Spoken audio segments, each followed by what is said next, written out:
وہ علی نواز جو شاہپور سے ملازمت کی تلاش میں شہر لاہور آیا اور پھر یہیں کا ہو کر رہ گیا۔ اس نے متذبذب انداز میں مجھے دیکھا، تاہم منہ سے کچھ نہ بولی۔ میں نے کہا، نورین بی بی، میں تمہاری اور علی نواز کی شادی کی کہانی سننا چاہتا ہوں۔ وہ چند لمحات تک خاموش رہ کر اپنے ذہن میں بکھرے ہوئے خیالات کو ایک نقطے پر مرکوز کرتی رہی، پھر ٹھہرے ہوئے انداز میں مجھے اپنی کہانی سنانے لگی۔ میں نورین کی داستان میں سے غیر ضروری باتوں کو حذف کر کے خلاصہ آپ کی خدمت میں پیش کرتا ہوں۔ نورین اپنی بوڑھی ماں سلطانہ کے ساتھ اس گھر میں رہتی تھی۔ عرصہ پہلے اس کے باپ کا انتقال ہو گیا تھا۔ یہ گھر ان کا اپنا تھا، لہٰذا نورین کے باپ اکرام اللہ کی وفات کے بعد ان ماں بیٹی کے لیے رہائش کا کوئی مسئلہ پیدا نہیں ہوا۔ ان کے لیے ایک کمرہ کافی تھا، چنانچہ سلطانہ بیوی نے بیٹھک کو کرائے پر دے دیا، جس سے ایک مخصوص رقم گھر میں آنے لگی۔ علاوہ ازیں وہ گھر پر بچوں اور عورتوں کے کپڑے سلائی کر کے بھی کچھ پیسے کما لیا کرتی تھی۔ اس کام میں نورین بھی اپنی ماں کا ہاتھ بٹاتی تھی، جس کے نتیجے میں بڑے اچھے انداز میں ان کی گزر بسر ہو رہی تھی۔ انہیں کبھی مالی پریشانی کا سامنا نہیں کرنا پڑا تھا۔ گھر کی بیٹھک میں مختلف ادوار میں مختلف کرایہ دار آ کر رہائش اختیار کرتے رہتے تھے۔ انہی کرایہ داروں میں علی نواز سب سے آخری ثابت ہوا تھا۔ علی نواز کسی فیکٹری میں ملازم تھا اور اس نے سلطانہ بیوی کی بیٹھک کرائے پر لے رکھی تھی۔ اسی قیام کے دوران میں علی نواز اور نورین کے بیچ پسندیدگی کا رشتہ استوار ہو گیا۔ علی نواز نے نورین یا سلطانہ بیوی کو یہ نہیں بتایا تھا کہ وہ شادی شدہ ہے اور گاؤں میں اس کی ایک بیوی اور بچہ بھی ہے۔ سلطانہ بیوی کی صحت خراب رہنے لگی تو اسے اپنی بیٹی کے مستقبل کی فکر ہوئی۔ وہ نورین اور علی نواز کے درمیان پسندیدگی کے پروان چڑھتے ہوئے جذبات سے بے خبر نہیں تھی، لہٰذا ایک روز اس نے علی نواز سے صاف صاف بات کرنے کا فیصلہ کر لیا۔ اس صاف صاف بات کے نتیجے میں نورین اور علی نواز کی شادی ہو گئی۔ ان کی شادی کے 2 ماہ بعد سلطانہ بیوی کا انتقال ہو گیا۔ اب نورین اور علی نواز اس گھر کے مالک و مختار بن گئے تھے۔ کچھ ہی عرصے بعد علی نواز نے نورین کو خالدہ اور جیدہ کے بارے میں پوری تفصیل سے آگاہ کر دیا۔ نورین کو حقیقت جان کر اتنا دکھ نہیں ہوا تھا جتنا افسوس اسے علی نواز کے جھوٹ بولنے پر ہوا تھا۔ بہرحال علی نواز نے کس طرح منت و خوشامد کر کے نورین کو منا لیا اور یہ وعدہ کیا کہ نہ صرف وہ خالدہ کو طلاق دے دے گا بلکہ کبھی پلٹ کر شاہپور بھی نہیں جائے گا۔ نورین مطمئن ہو گئی۔ علی نواز نے طلاق کے حوالے سے اپنا وعدہ پورا کر دیا اور پچھلے 4 سال سے اس نے پلٹ کر شاہپور کی طرف بھی نہیں دیکھا تھا۔ وہ اپنی بیوی اور بچوں کے ساتھ خوش و خرم زندگی گزار رہا تھا۔ نورین سے اس کی 2 اولادیں تھیں، ایک بیٹی اور ایک بیٹا۔ بیٹی کا نام مہوش تھا جو اب 3 سال کی تھی۔ اس سے چھوٹے بیٹے فراز کی عمر 1.5 سال تھی۔ وہ دونوں اپنی ماں کی طرح خوش شکل اور پرکشش تھے۔ میں نے مہوش اور فراز کو پیار کیا اور نورین کا شکریہ ادا کر کے اس کے گھر سے نکل آیا۔ شاہپور واپسی سے پہلے میں نے متعلقہ سینما جا کر علی نواز سے بھی ملاقات کی۔ وہ ایک دبلا پتلا اور دراز قامت شخص تھا، عمر 35 کے آس پاس رہی ہوگی۔ اس کے بال سلکی تھے اور انہی بالوں کی ایک موٹی سی لٹ بار بار اس کے چہرے پر آ جاتی تھی۔ علی نواز کی ڈیوٹی ڈریس سرکل والے ٹکٹ ونڈو پر تھی۔ اس وقت ہال کے اندر شو چل رہا تھا، لہٰذا وہ فارغ ہی بیٹھا تھا۔ میں نے وہاں پہنچ کر اپنا تعارف کرایا۔ رسمی علیق سلیق کے بعد اسے اپنی آمد کی غرض و غایت سے آگاہ کیا۔ اس نے جیدہ کی گمشدگی پر کسی خاص رد عمل کا اظہار نہیں کیا، بس افسوسناک انداز میں گردن ہلا کر رہ گیا۔ علی نواز، میں نے اس کی آنکھوں میں دیکھتے ہوئے سوال کیا، ایسا کیوں؟ تمہیں جیدہ کی گمشدگی کا دکھ کیوں نہیں ہوا؟ وہ تمہارا خون ہے۔ اس نے زخمی نظر سے مجھے دیکھا اور ٹوٹے ہوئے لہجے میں بولا، تھاندار صاحب، اس ذکر کو چھوڑ ہی دیں تو اچھا ہے۔ اگر اس ذکر کو چھوڑنا ہوتا تو میں شاہپور سے سفر کر کے یہاں تک نہیں آتا۔ میں نے ایک ایک لفظ پر زور دیتے ہوئے کہا کہ ٹھیک ہے کہ میں جیدہ کی تلاش میں تم تک پہنچا ہوں، میں اس امکان کو نظر انداز نہیں کر سکتا تھا کہ جیدہ کی گمشدگی میں تمہارا ہاتھ بھی ہو سکتا ہے، لیکن جیدہ والے معاملے کے علاوہ بھی میرا تم سے ملنے کا ایک خاص مقصد تھا۔ خاص مقصد؟ اس نے چونک کر سوالیہ انداز میں میری طرف دیکھا۔ میں نے اسبات میں گردن ہلائی۔ ہاں علی نواز، یہ بات مجھے ادھر شاہپور ہی سے پتہ چل گئی تھی کہ تم جیدہ کو اپنا خون تسلیم کرنے کو تیار نہیں ہو، اور اس حوالے سے تم خالدہ کے کردار کو شک کی نظر سے دیکھتے تھے جب بھی تم نے اسے طلاق دی تھی۔ کہیں آپ اسی وجہ سے تو مجھ پر شک نہیں کر رہے تھاندار صاحب؟ وہ فکر مندی سے بولا۔ آپ مجھ سے بڑی سے بڑی قسم لے لیں، میں جیدہ کی گمشدگی کے بارے میں کچھ نہیں جانتا۔ آپ چاہیں تو میرے گھر کی تلاشی بھی لے سکتے ہیں۔ میں نے یہ چاہا تھا اور تمہاری اطلاع کے لیے بتاتا چلوں کہ میں تمہارے گھر کی تلاشی لینے کے بعد ہی ادھر آیا ہوں، اور میں نے تمہاری بیوی کا بھی انٹرویو کر لیا ہے۔ میں نے انکشاف انگیز لہجے میں کہا۔ اس طرف سے مطمئن ہونے کے بعد ہی میں تمہاری طرف آیا ہوں۔ وہ پلکیں جھپکاتے ہوئے بولا، اس کا مطلب یہ ہے کہ جیدہ کی گمشدگی کے حوالے سے آپ کی تسلی ہو گئی ہے؟ ہاں، صرف جیدہ کی گمشدگی کے حوالے سے، میں نے صاف گوئی کا مظاہرہ کرتے ہوئے کہا، لیکن ابھی ایک اہم حوالہ باقی ہے اور اس حوالے سے صرف تم ہی میری تسلی کر سکتے ہو۔ کون سا حوالہ تھانیدار صاحب؟ وہ الجھن زدہ انداز میں مجھے دیکھنے لگا۔ میں نے ٹھہرے ہوئے لہجے میں کہا، تمہیں خالدہ کے کردار پر کیوں شک تھا اور یہ کہ تم جیدہ کو اپنا خون تسلیم کرنے سے گریزاں کیوں ہو؟ آپ نے اس موضوع کو چھیڑ ہی دیا ہے تو پھر سنیے۔ وہ ایک بوجھل سانس خارج کرتے ہوئے بولا، اور مجھے یقین ہے کہ آپ اپنے سوالات کے جوابات حاصل کیے بغیر جائیں گے نہیں۔ تمہیں بالکل درست یقین ہے، میں نے ٹھوس انداز میں کہا۔ اس نکتے نے میرے ذہن میں اچھا خاصا انتشار پیدا کر رکھا ہے۔ میں بتاتا ہوں آپ کو سارا چکر۔ وہ اس بات میں گردن ہلاتے ہوئے بولا، آپ ساتھ ساتھ چائے بھی پیتے جائیے۔ ایک بات کا ذکر کرنا تو بھول گیا کہ علی نواز نے میرے منع کرنے کے باوجود بھی چائے منگوا لی تھی۔ میں نے چائے کی پیالی اٹھائی اور ایک چسکی لینے کے بعد سوالی نظر سے اس کی طرف دیکھنے لگا۔ تھانیدار صاحب، میرے ماں باپ کا بہت پہلے انتقال ہو گیا تھا جب میں بہت چھوٹا سا تھا۔ کہ ساری کہانی میرے علم میں آ چکی ہے علی نواز، میں نے قطع کلامی کرتے ہوئے کہا۔ تمہارے والدین اور گھر کے دوسرے لوگ خاندانی دشمنی کی بھیٹ چڑھ گئے تھے اور تمہاری پرورش چاچا چاچی نے کی ہے۔ میں نے لمحاتی توقف کر کے گہری سانس لی اور پھر اضافہ کرتے ہوئے کہا، تم مجھے اپنی خالدہ سے شادی کے بعد کی کہانی سناؤ۔ ٹھیک ہے جی، وہ اس بات میں سر ہلاتے ہوئے بولا، خالدہ سے میری شادی چاچا نذیر حسین کے زور دینے پر ہوئی تھی، ورنہ چاچی عنایت کا تو کوئی اور ہی ارادہ تھا۔ تمہاری چاچی کا کیا ارادہ تھا؟ میں پوچھے بنا نہ رہ سکا۔ وہ اپنی بہن جمیلہ کی بیٹی نرگس سے میری شادی کرنا چاہتی تھی، علی نواز نے میرے سوال کے جواب میں بتایا، لیکن نرگس مجھے بالکل پسند نہیں تھی۔ ناپسندیدگی کی وجہ؟ بس مجھے اس کی آنکھیں بڑی عجیب لگتی تھیں۔ وہ برا سا منہ بناتے ہوئے بولا، اس کو دیکھ کر میری ہنسی نکل جاتی تھی۔ تمہارا مطلب یہ ہے کہ نرگس بھینگی تھی؟ بھینگی سے بھی 10 ہاتھ آگے، وہ انکشاف انگیز لہجے میں بولا۔ میری آخری معلومات کے مطابق ابھی تک نرگس کی شادی نہیں ہوئی۔ میں نے اپنی تسلی کی خاطر پوچھ لیا، یہ آخری معلومات تمہیں کب اور کس نے دی تھی؟ تم تو پچھلے 4 سال سے شاہ پور گئے ہی نہیں ہو۔ کوئی 1 سال پہلے چاچا نذیر حسین مجھ سے ملنے لاہور آیا تھا، اس نے بتایا۔ اس وقت میں ایک فیکٹری میں کام کرتا تھا۔ چاچا کی زبانی مجھے پتہ چلا تھا کہ نرگس کی ابھی تک شادی نہیں ہوئی، وہ اپنے گھر بیٹھی ہوئی ہے۔ اللہ تعالیٰ نے ہر انسان کے لیے اس کی زندگی کا ساتھی پیدا کر رکھا ہے، بس تلاش کرنے کی بات ہے۔ میں نے کہا، تو مجھے خالدہ کے کردار کے بارے میں کچھ بتا رہے تھے؟ جی، میری خالدہ سے شادی ہو گئی، وہ قصے کو آگے بڑھاتے ہوئے بولا۔ چاچی اس رشتے پر مجھ سے ناراض تھیں کیونکہ میں نے ان کی بھانجی نرگس کو ٹھکرا دیا تھا۔ گھر میں ہلکی پھلکی نوک جھوک چلتی رہتی تھی اور پھر میں ملازمت کی تلاش میں لاہور آ گیا۔ ذمہ داری اور کھیتی باڑی میں میرا کبھی دل نہیں لگا تھا۔ شادی سے پہلے تو کسی نہ کسی طرح چل رہا تھا، لیکن ایک ذمہ دار شخص ہونے کے ناطے اب مجھے کچھ نہ کچھ لازماً کرنا تھا۔ گاؤں میں میرے لیے کچھ نہیں تھا، لہٰذا روزگار کی تلاش میں یہاں آ گیا۔ اس نے لمحاتی توقف کر کے گہری سانس لی، پھر سلسلہ بیان کو جاری رکھتے ہوئے بولا، شادی کے دوسرے سال ہی جیدہ پیدا ہو گیا تھا، لیکن پتہ نہیں کیوں مجھے اس بچے میں وہ کشش محسوس نہیں ہوتی تھی جو ایک باپ کو اپنی اولاد کے لیے محسوس ہونا چاہیے۔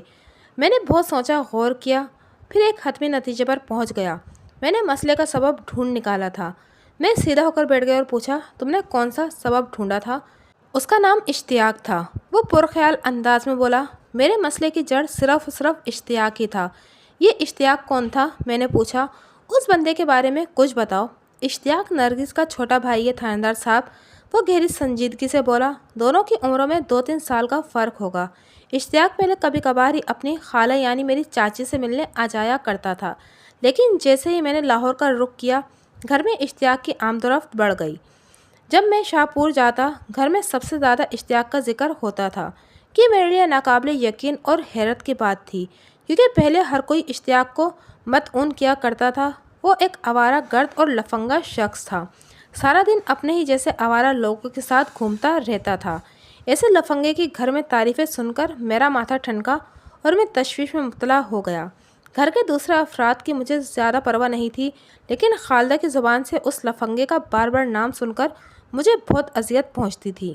میں پورا مہینہ پردیس میں گزار کر 1-2 دن کے لیے خالدہ اور جیدہ سے ملنے آتا تھا، اور یہ لوگ مجھے پرائے سے نظر آتے تھے۔ میں کوئی بھی بات شروع کرتا تو خالدہ گھما پھرا کر قصے کو اشتیاق کی طرف لے جاتی اور اس بے جا تعریفیں کرنے لگتی۔ خالدہ کی یہ رویہ مجھے زہر لگنے لگا۔ دوسری طرف میں نے دیکھا کہ جیدہ بھی اشتیاق کے ساتھ بہت زیادہ ہلا ہوا تھا۔ وہ میرے پاس کم آتا اور اشتیاق کی گود میں زیادہ چڑھا رہتا۔ میں کچھ عرصے تک یہ بےہودگی برداشت کرتا رہا، پھر میں نے خالدہ کو سمجھانے کا فیصلہ کر لیا۔ تمہارے سمجھانے کا کیا نتیجہ برآمد ہوا؟ وہ خاموش ہوا تو میں نے سوال کیا۔ ہونا تو یہی چاہیے تھا کہ خالدہ میری بات کو سنجیدگی سے سنتی، لیکن نتیجہ اس کے برعکس برآمد ہوا۔ وہ زہر خند لہجے میں بولا۔ وہ میری بات سنتے ہی الٹا اشتیاق کی حمایت کرنے لگی۔ میں اس کا شوہر تھا، لیکن ہر خوبی اسے اشتیاق میں نظر آتی تھی۔ بیوی کا ایسا رویہ کسی بھی شوہر کا دماغ خراب کرنے کے لیے کافی ہوتا ہے۔ کچھ عرصے تک ہمارے درمیان اس معاملے میں سرد جنگ چلتی رہی۔ پھر میں نے چپکے سے یہاں لاہور میں نورین سے شادی کر لی۔ وہ تھوڑی دیر کے لیے تھما، ایک بوجھل سانس خارج کی، پھر اپنی کہانی کو آگے بڑھاتے ہوئے بولا۔ 1 سال کے اندر ہی پتہ نہیں کیسے میری دوسری شادی کی خبر شاہ پور تک پہنچ گئی۔ اس دفعہ میں گاؤں گیا تو خالدہ نے میرے ساتھ جھگڑا کیا۔ میں نے بھی اس موقع پر اپنے دل کا سارا غبار نکال لیا۔ اشتیاق اور خالدہ کے تعلقات کے حوالے سے میرے دماغ میں جو جہنم دہک رہا تھا، اس کی ساری آنکھ میں نے خالدہ پر اگل دی۔ گھر میں بڑا سنگین ہنگامہ ہوا۔ چاچی آستینیں چڑھا کر اشتیاق کی حمایت پر اتر آئیں اور اس نے اعلان کر دیا کہ اشتیاق اس کا بھانجا ہے، دنیا کی کوئی طاقت اسے گھر آنے سے نہیں روک سکتی۔ چاچا نے بھی خالدہ کے آنسوں کا پاس رکھا اور مجھے سمجھانے بجھانے کی کوشش کرنے لگا۔ میں نے سب پر لعنت بھیجی، خالدہ کو طلاق دی اور لاہور آ گیا۔ پھر میں نے پلٹ کر شاہ پور کی طرف نہیں دیکھا۔ میں یہاں نورین اور دونوں بچوں کے ساتھ بہت خوش ہوں اور ماضی کی کسی قصے کو دہرا کر اپنی زندگی میں تلخیاں نہیں بھرنا چاہتا۔ اگر آپ قانون کے محافظ نہ ہوتے تو شاید میں اس موضوع پر آپ سے کوئی بات نہ کرتا۔ میں نے چائے ختم کی، علی نواز کے تعاون کا شکریہ ادا کیا اور گڑھی شاہوں کے پکچر ہاؤس سے نکل کر واپسی کے لیے لاری اڈے کی جانب روانہ ہو گیا۔ گزشتہ پوری رات وقفے سے بارش ہوتی رہی تھی۔ میں صبح تیار ہو کر تھانے پہنچا تو ایک نئی خبر میری منتظر تھی۔ میں نے جن 2 سادہ لباس کانسٹیبل کو شاہ پور کی سنگن لینے کے لیے روانہ کیا تھا، ان میں سے ایک واپس آ گیا تھا اور فیاض نامی وہ پولیس اہلکار میرے لیے ایک سنسنی خیز اطلاع لے کر آیا تھا۔ میں نے فوراً اسے اپنے کمرے میں بلا لیا۔ ہاں بھائی فیاض، کیا خبر لائے ہو؟ ملک صاحب، جس دن جیدہ غائب ہوا ہے نا جی، اس سے ایک دن پہلے 2 مشکوک افراد کو شاہ پور میں دیکھا گیا ہے، فیاض نے بتایا۔ وہ اعجاز کی بہن خالدہ کا گھر ڈھونڈ رہے تھے۔ یہ اطلاع واقعی بہت چونکا دینے والی تھی۔ میں نے سیدھا ہو کر بیٹھ گیا اور فیاض کی آنکھوں میں دیکھتے ہوئے سوال کیا، وہ دونوں مشکوک افراد کون تھے؟ جناب، ان کے بارے میں کوئی نہیں جانتا کہ وہ کون تھے اور کہاں سے آئے تھے۔ انہوں نے گاؤں کے کس بندے سے خالدہ کا گھر پوچھا تھا؟ شوکت علی سے۔ یہ شوکت علی کون ہے؟ شاہ پور کا ایک چھوٹا ذمہ دار ہے۔ کیا شوکت علی بھی ان دونوں بندوں کے بارے میں کچھ نہیں جانتا؟ نہیں جناب، کانسٹیبل نے نفی میں گردن ہلائی۔ وہ دونوں شوکت علی کے لیے بالکل اجنبی تھے۔ اس سے پہلے شوکت نے انہیں شاہ پور میں یا شاہ پور سے باہر کہیں نہیں دیکھا۔ کیا شوکت علی نے ان مشکوک افراد کو خالدہ کے گھر کا پتہ بتا دیا تھا؟ جی، شوکت نے یہی بتایا ہے کہ فیاض نے جواب دیا۔ تم نے شوکت سے ان بندوں کے حلیے اور وضع قطع کے بارے میں سوال نہیں کیا؟ میں نے سرسراتے ہوئے لہجے میں کہا۔ ملک صاحب، میں شوکت علی کو اپنے ساتھ تھانے لے آیا ہوں، کانسٹیبل نے جوش بھرے انداز میں بتایا، تاکہ آپ اس سے تفصیلی پوچھ گچھ کر سکیں۔ یہ تم نے عقل مندی کا کام کیا ہے۔ میں نے ستائشی نظر سے فیاض کی طرف دیکھا، پھر تحکمانہ انداز میں کہا، شوکت کو میرے پاس بھیجو۔ تھوڑی دیر کے بعد شوکت علی نامی وہ ذمہ دار میرے سامنے موجود تھا۔ اس نے بڑے ادب سے مجھے سلام کیا اور میں نے اس کے سلام کا جواب دینے کے بعد اسے بیٹھنے کے لیے کہا۔ وہ ہچکچاتے ہوئے ایک کرسی پر بیٹھ گیا۔ شوکت علی کی عمر 40 اور 50 کے درمیان تھی۔ وہ عام شکل و صورت کا مالک ایک دیہاتی شخص تھا۔ میں نے اس سے پوچھا، وہ دونوں بندے تمہیں کب اور کہاں ملے تھے؟ جس دن جیدہ گم ہوا ہے اس سے پہلے والی شام، شوکت نے جواب دیا۔ میں کھیتوں میں موجود تھا کہ انہوں نے مجھ سے اعجاز کریانے والے کی بہن خالدہ کے گھر کا پتہ پوچھا۔ خالدہ اپنی ماں کے ساتھ رہتی ہے۔ میں نے انہیں گلزار بی بی کے گھر کا پتہ بتا دیا۔ بس جناب، میں اس سے زیادہ اور کچھ نہیں جانتا۔ وہ دونوں تمہارے لیے اجنبی تھے؟ میں نے شوکت کی آنکھوں میں دیکھتے ہوئے کہا۔ تم نے انہیں پہلے کبھی شاہ پور میں نہیں دیکھا؟ نہیں جی، اس نے بڑی شدت سے نفی میں گردن ہلائی۔ نہ شاہ پور کے اندر اور نہ ہی باہر کہیں۔ ان کے حلیے اور شکلیں وغیرہ تمہیں یاد ہیں؟ میں نے ٹٹولنے والے انداز میں پوچھا۔ اگر وہ دوبارہ تمہارے سامنے آ جائیں تو تم پہچان لو گے؟ جی بالکل پہچان لوں گا، وہ بڑے وثوق سے بولا۔ ان کے حلیوں کے بارے میں مجھے بھی بتاؤ۔ ان میں سے ایک دراز قد اور دبلا پتلا